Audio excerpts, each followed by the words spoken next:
চোখের দেখাই সবসময় সত্য নয়। সালেহ আলাইহিস সালামের কওম চোখে দেখেছিল কালো মেঘ। তারা ভেবেছিল এই মেঘ তাদের জন্য স্বস্তির বৃষ্টি নিয়ে আসবে, কিন্তু সেই মেঘের আড়ালেই লুকিয়েছিল এই কওমের ধ্বংস। নমরুদ আর তার বাহিনী আল্লাহর সাথে যুদ্ধ ঘোষণা করে আকাশে তীর নিক্ষেপ করছিল। সেই তীরগুলো আল্লাহর হুকুমে রক্তাক্ত হয়ে ফিরে আসছিল। নমরুদের চোখের দেখা মিথ্যা ছিল। আল্লাহকে পরাস্ত করতে সক্ষম হয়েছে এই ভেবে সে উল্লাস করছিল, তার উল্লাস মিথ্যা ছিল।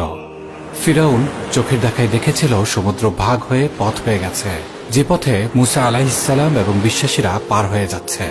ফিরাউন উল্লাস করে তাদের পিছু নিল। ফিরাউনের চোখের দেখা ভুল ছিল। ফিরাউনের উল্লাস তাকে তার দলবল সহ পানিতে ডুবিয়ে ধ্বংস করেছিল। ইহুদিরা চোখে দেখেছে তারা ঈসা আলাইহিস সালামকে হত্যা করেছে।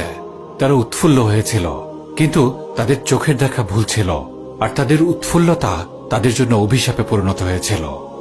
আব্রাহা চোখে দেখেছিল আল্লাহর ঘর কাবা আর তার বিশাল বাহিনীর সামনে বাধা দেওয়ার মতো কেউই নেই।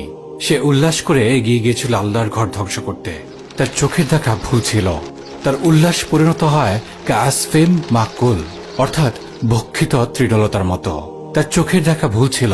তার উল্লাস তার কোনো উপকারেই আসেনি।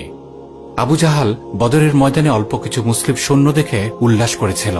তার চোখের দেখাই সব ছিল না। সে দেখেনি আকাশ থেকে নেমে আসা আলফিন মালাইকা। তার চোখের দেখা ভুল ছিল, আর তার উল্লাস তাকে অন্ধকূপে নিক্ষিপ্ত করেছিল।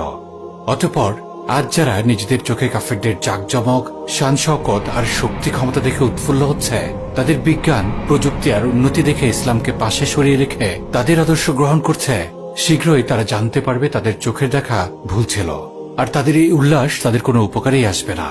তারা কি জানে না যে ফাইন্নাল্লাহা আদুউল লিল কাফিরিন, নিশ্চয়ই আল্লাহ কাফিরদের শত্রু।